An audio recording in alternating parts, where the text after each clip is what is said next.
Assalamualaikum warahmatullahi wabarakatuh. Berjumpa kembali di channel Kamar Sato, bukan Kamar Soto. Untuk kesempatan kali ini, di hari yang sangat mendung ini, hari yang sangat mendung dan hujan, saya mau mengupdate ikan saya, ikan auranti kecil saya yang dulu pernah kita update, yang terkena jamur kapas ya. Tapi untuk ikan yang dulu kita update itu ikannya mati karena emang salah penanganan juga. Ketika ikannya saya tangani itu saya lupa dan saya simpan di luar ketika sedang dikuras, tidak dibawa ke dalam. Untuk auranti kan emang ikannya cukup sensitif juga ya terhadap cuaca. Apalagi sekarang cuaca lagi nggak baik juga, aurantinya itu sedang sakit gitu. Tapi saya juga ini ada ikan baru auranti kecil juga, sama persis dia terkena penyakit jamur kapas dan sudah saya tangani juga. Dan saya mau update dari pertama dia datang seperti apa dan sekarang sudah seperti apa. Tapi sebelum lanjut ke videonya, jangan lupa kalian pencet tombol subscribe yang ada di bawah ini, dan kalian juga nyalakan lonceng agar kalian bisa terus mendapatkan notifikasi dari kami. Dan satu subscribe kalian menjadi semangat lebih untuk kami agar terus berkarya. Langsung aja ke videonya, gaskeun boy. Nah ini saya mau update juga, bukan update ya, saya perlihatkan kondisi ikan aurantinya ketika pertama datang. Ini ikannya dari sellernya sendiri, ini emang udah terkena jamur kapas ya di bagian badan dan di ekor. Cuman untuk ekornya sendiri masih utuh, cuman terlihat jamurnya aja tuh, bisa dilihat di videonya. Nah ini saya sengaja beli karena saya masih penasaran untuk mengobatinya. Biasanya kan selalu berhasil, kenapa sih yang kemarin bisa sampai mati gitu. Karena emang balik lagi itu kesalahan dari saya pribadi, saya kurang teliti lah istilahnya, sampai lupa nggak dikedalamin lagi setelah diganti air. Nah ini kita lihat juga ketika ikan pertama kali saya obati, ini tuh posisi ikan setelah saya cabutin jamur-jamurnya, saya cabut menggunakan pinset. Tapi sebelum saya cabut, saya gunakan akriflavin dan seperti biasa saya menggunakan bumbu dapur yaitu bawang putih. Saya gunakan dimasukkan saja, dicampur ke tanknya seperti yang saya lakukan di konten sebelumnya itu, dengan maksud dan tujuan agar jamur kapasnya itu, kalau bahasa Sundanya uduh itu apa ya? Rapuh lah. Jadi ketika saya mencabut jamurnya itu tidak terlalu sakit mungkin ya, bisa dibilangnya itu menurut versi saya. Saya beranggapan seperti itu. Dan ini kita lihat lagi ketika saya sudah mencabut jamurnya, posisi ikan emang ini dari segi sirip dayung bisa kalian lihat sendiri itu habis sebelah ya sama jamurnya. Dan untuk buntut ekor itu udah terlihat, udah mulai bisa dibilangnya apa ya, rontok. Karena itu nggak saya cabut, emang itu udah ngelupas sendirinya dengan sendirinya. Dan untuk posisi yang di samping itu, di samping sirip dayung itu yang menurut saya paling parah itu, sampai sisiknya juga kelupas. Itu ketika saya cabut jamurnya, itunya ikut apa namanya, sisiknya ke bawah juga gitu.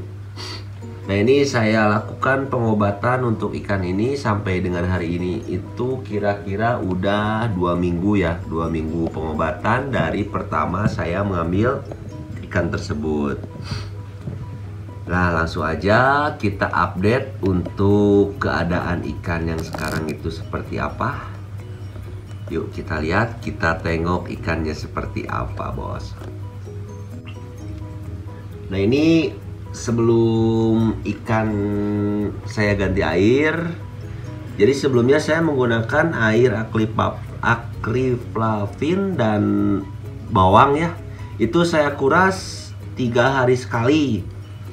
Soalnya kalau tidak dikuras itu bisa menyebabkan bau yang tidak sedap, bau bawang. Baunya seperti wibu ya. Bau bawang. Nah, itu saya gunakan sampai benar-benar jamurnya itu tidak terlihat lagi. Dan sekarang ini saya sudah menggunakan air bening, tapi tidak full bening. Ini saya ambil videonya sebelum saya menggunakan air ketapang. Nah, ini saya sudah menggunakan air dan campuran daun ketapang. Maksudnya apa? Agar supaya menstabilkan pH air juga. Soalnya kan untuk ikannya sendiri itu jamurnya udah nggak ada. Tinggal proses pemulihan, bisa disebut proses pemulihan. Dan untuk pakan dari mulai ikan itu datang ke sini sampai dengan hari ini saya masih menggunakan pakan cacing. Tujuannya apa? Agar lebih cepat untuk rekondisi di bagian sirip-sirip ikan dan bagian sirip dayung, serta itu yang bolong di pinggir tuh sisik ya. Sisik. Di bagian sisik. Soalnya kalau menggunakan pakan cacing itu dipercaya mempercepat untuk proses penyembuhan. Oke, kita lanjut ke keadaan ikan hari ini. Nah, ini nih CS ku keadaan ikan hari ini. Berarti genap 2 minggu ya, 2 minggu lebih 3 hari. Dengan sekarang itu ini posisi ikan sudah mulai sangat membaik dan sudah saya pindahkan juga tanknya. Ini udah di tank ya tempat dia lah istilahnya. Karena saya sudah menggunakan air yang full. Kenapa saya udah menggunakan air full dan saya sudah pindahkan tidak menggunakan apapun? Karena ikan ini dari segi mental pun ini ikan udah ada ya. Tuh. Ikan udah mau flaring tuh, dan nanti untuk bagian sirip-siripnya juga bisa kalian lihat udah mulai tumbuh. Nah, tuh. Alhamdulillah ikan sekarang posisinya jauh lebih baik dari pertama ikan datang.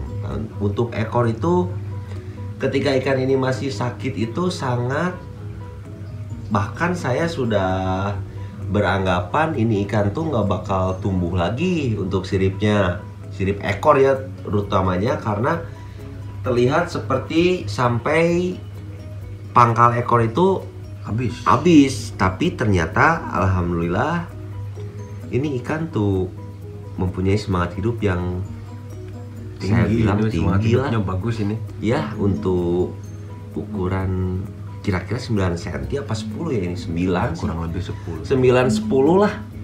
Ini ikan kecil tapi untuk semangat hidupnya itu sangat-sangat, wah saya bilang ini perjuangannya juga untuk ikan ini keren gitu tuh. Untuk sirip dayungnya yang kanan udah terlihat ya, udah mulai ada nongol sedikit. Dan ini untuk bagian yang lukanya paling parah itu di bagian sisik nih. Bentar, kesini dong, baliknya jangan seperti itu.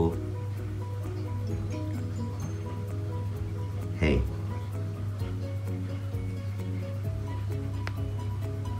nah, ini emang untuk flaringnya sendiri ya belum full stabil, karena selain ikan ini ya masih dalam proses perawatan penyembuhan. Ini juga gimana ya, bisa flaring aja sebenarnya saya udah di luar dugaan, dugaan, dan saya sangat bahagia gitu ngelihat ikan yang dari awalnya datang ke sini itu cuman diem. Mungkin kalau di orang itu ngerasain sakit-sakitnya mungkin ya, meriang-meriangnya. Dan alhamdulillah ketika saya terakhir ganti air itu tiba-tiba ikan nyelonong gitu ke depan kayak posisi tadi. Tiba-tiba dia nubruk ke tangan saya gitu. Terus saya cobain, pertamanya saya udah pakai cermin. Sebentar ya, kita coba, semoga dia mau gitu. Saya mau liatin ini aja sih, posisi Sirip ya. sisik yang di kanan yang emang paling parah itu menurut saya. Aduh, bahkan saya berpikiran, aduh, ini gimana nih cara nyembuhinnya gitu. Cuman ya alhamdulillah karena semangat hidup dari ikannya sendiri dan mungkin sudah rezekinya untuk ikan ini masih bertahan hidup. Karena untuk perawatan, ya setiap ikan yang sakit pasti saya perlakukan sama, dan alhamdulillah sampai dengan ikan yang ini bisa sembuh. Kecuali ikan yang kemarin ya, karena itu keteledoran saya sendiri. Nah, ini nih, sisik yang di kanan itu udah mulai tertutup. Bisa kelihatan kan? Kelihatan ya? Udah mulai tertutup, dan untuk posisi ekor, terus dorsal dan sirip dayung juga udah pada muncul. Asalnya itu sirip dayung yang paling kanan tuh bisa dibilang nggak ada siripnya. Bukan saya yang cabut, itu rontok sendiri karena mungkin efek dari ramuan bawang sama akriplavin ya. Jadi untuk update Auranti sakit ya, ini saya udah upload ya. Kemarin ada yang nanya untuk update-nya untuk Auranti yang sakit seperti apa. Ya, saya sekali lagi mohon maaf untuk ikan yang di konten pertama itu emang ikannya posisinya sudah mati karena keteledoran dari saya sendiri. Dan saya mencoba menggantikan dengan ikan yang baru dengan posisi penyakit yang sama, dan alhamdulillah ikannya sekarang udah sangat jauh membaik ya dari keadaan ketika ikan ini saya ambil. Mungkin di konten kali ini saya bisa berikan segini aja dulu. Nanti untuk update lebih lanjutnya ketika ikan ini udah menjadi ikan yang keren atau bisa dibilang glow up pada waktunya, akan saya update lagi. Terima kasih atas dukungannya. Jangan lupa kalian subscribe channel Kamar Sarto. Akhir kata saya ucapkan assalamualaikum warahmatullahi wabarakatuh. Tetap di channel Kamar Sarto, bukan Kamar Soto.